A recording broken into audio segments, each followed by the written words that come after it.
Put your seatbelts on and get ready for the ride.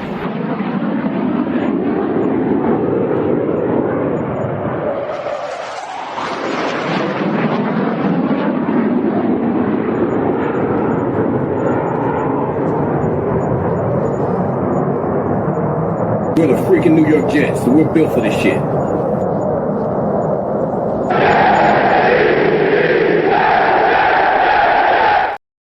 The offensive line is complete. Welcome to the New York Jets, Armand Membou. Hello and welcome to another episode of In the Trenches with Gang Green. I'm your host, Bubbs. Today is Thursday, April 24th.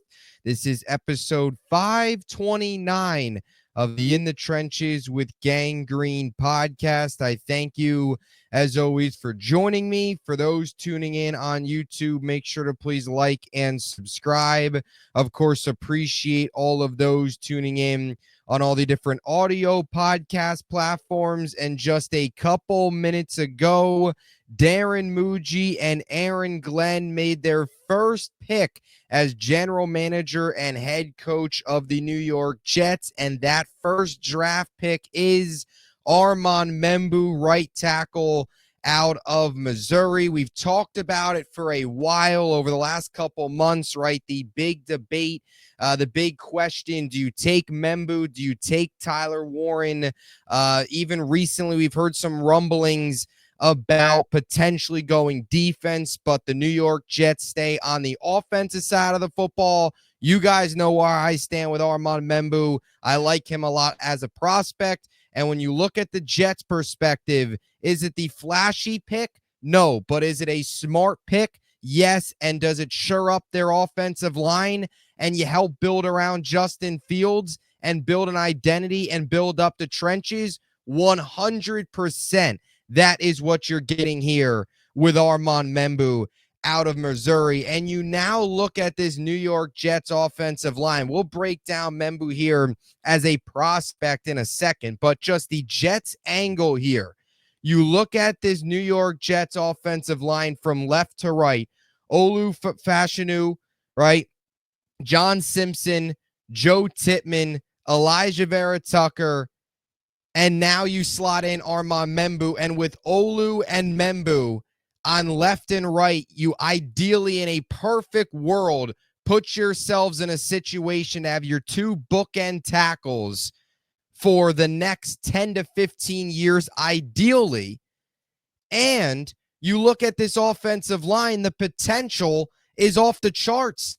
You look at this offensive line now for the New York Jets, and you say to yourself, this unit has potential to be as good as the teams that we saw 2009, 2010, where the offensive line was a big part. And another big key aspect to all of this is with the Membou addition and the way the rest of this group is shaped out, it's all young players, either in their prime or entering their prime, all either 27 years of age or younger. So this pick shores it up. Justin Fields is now fully protected. Run game hopefully works well. And you build around Fields, you build around this offense, and you lay the foundation here moving forward. That's what you do with this Armand Membou pick. I've said it for a while. I thought Membou and Tyler Warren, to me, was essentially 1A, 1B. Right? You want to go the playmaker route? Fine. Totally understand it. You want to go the right tackle, finish out the offensive line, don't kick the can down the road any further, having to rely on finding a guy on day 2 or day 3. Totally understand it. That's the route the Jets take here with Membou out of Missouri. 6'4", 332 pounds, junior, an athletic freak. I think before you just get into what he brings as a right tackle, he's a freak athletically. His athleticism score, according to Next Gen Stats, is 94, which was first among offensive tackles in this draft class. I also think there's a couple other things that I want to note here. He ran a 4.91 40-yard dash, which was second in this entire offensive line class and actually first among all offensive tackles. And I want to throw this note out here as well, just to show the athleticism standpoint and some of the things that he was able to do at a combine. That 4.91 40 was only the fifth 330-plus pound player since 2003 to break 5 seconds at the combine. So thought that was an interesting nugget. And you know what this guy brings to the table. We've talked about Armand Membou a ton. He brings, obviously, an excellent pass protection to his game. That is his biggest strength, but also provides a lot as a provides a lot as well as a run blocker, rather. I want to throw this number out here to you. Armand Membou last season was one of 2 tackles to earn 85-plus Pro Football Focus grades as both a run blocker and a pass blocker. This is also a guy last season that did not allow a single sack or QB hit in 2024 on 411 pass blocking snaps. This is a guy that didn't allow a single quarterback hit, sack last season. Like, that is a big deal, and only allowed 3 sacks total over the last 3 years. So brings a lot to the table. Pass protecting is his biggest strength.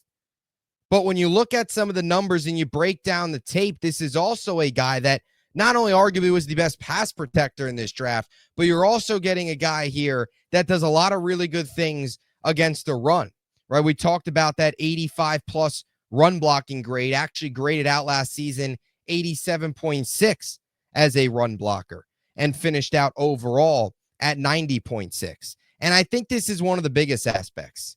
He's a right tackle. Right? There's a lot of there's a lot of good offensive linemen in this draft that the New York Jets could have looked there at 7, could have taken, or waited on day 2 and could have taken. But there's also a lot of guys out there that you would have to take from left tackle and now train them over at right tackle. What stands out with Armand Membou is he played right tackle all of his years in college, right, the last 3 seasons, and played all of it at a very, very high level. And now all you have to do is step in and you slot him in right at right tackle right away. That's what you get here in Membou. Athletic, very good pass protector, but also provides a lot as a run blocker as well, even though his pass protection is what's talked about most in his game. Good hands and specifically good body control when he's in pass protection situations. I like the pick. It's a safe pick. It is not the flashy pick, but it is a pick to get the guy to fill in right tackle, get your 2 bookend tackles, and that's the move that the New York Jets make here. But now you do look at this roster and you look at this team and you say to yourself, all right, you've got to find weapons now on day number 2 because the offensive line's complete. And I'll just say this too, before we even get into weapons and who they can target on day 2 here. A lot of times the last couple years, especially last year, Jets were soft. They lost a lot of games in the trenches. They lost a lot of games when it came to physicality, that toughness, that violence. Build the trenches, win games in the trenches. This podcast isn't called In the Trenches with Gang Green for nothing, right? Like, build up the trenches, have that physical, build that identity. You get that here with Membou, and you get that with finally having a offensive line that's complete with 5 guys that you can trust. And most importantly, right, 5 younger players, 27 or younger, all entering or in their prime. And in a perfect world, say it for about the 4th time, your 2 bookend tackles for a very, very long time in Olu and Membou, left and right.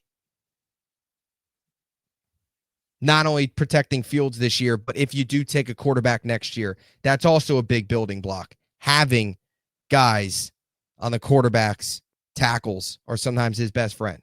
If you do go that route, that's, of course, a discussion way down the road. So that's the Membou pick. But like I said, you now look at the way things play out. You got to get weapons day 2. And I'd be sitting here right now if they took Tyler Warren and said, all right, you got to continue to add weapons, plus you got to find a tackle day 2. They've put themselves now in a spot where pick 42, pick 73, you got to find weapons, you got to find tight end help, you got to find wide receiver help. We've said this a lot. A lot of what the Jets do here in round 1 is going to dictate ultimately what they do in rounds, or day 2 and day 3.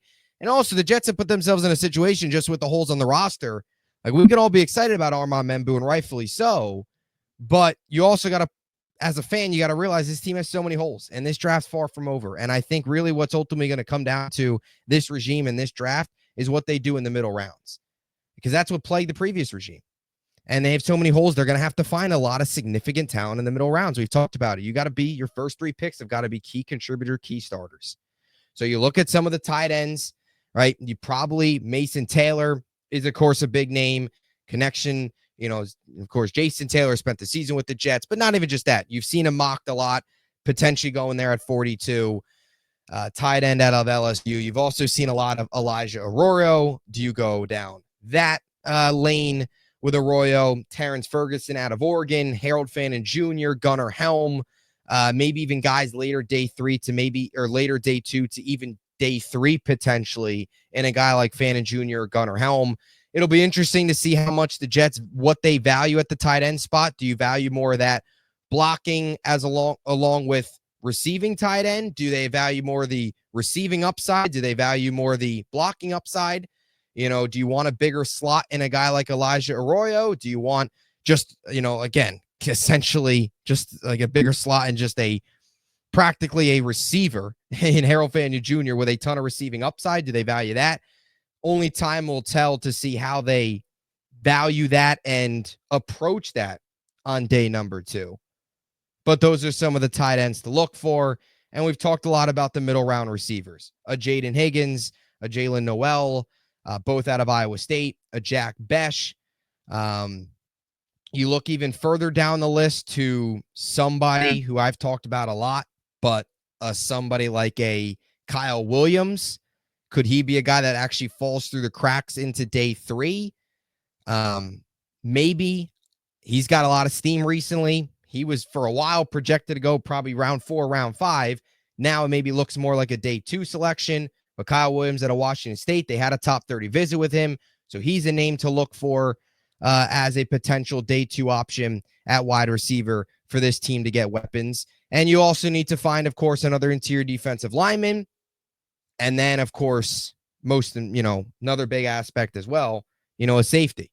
And I'd address that most likely. Probably you'll see this team go there day 3, somebody like an RJ Mickens, but we'll probably talk more about that however they come out of tomorrow. But Armand Membou's the pick. I viewed him and Warren as 1A, 1B. And I like the Membou pick. We've talked about Membou a ton. Very good prospect, very promising prospect. And Muji and Glenn basically tell you, you know what? We're going to fortify the offensive line. We're going to finish it up, lock it down. That's what they do.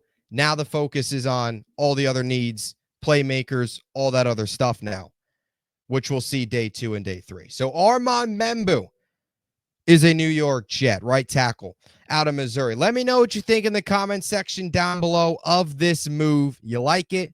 Don't like it? Where do you stand? Armand Membou with the Jets. We'll be back talking all things Jets tomorrow, obviously after day 2 as well. Ton of content here over the next couple days, so stay tuned. And until next time, JETS, Jets, Jets, Jets.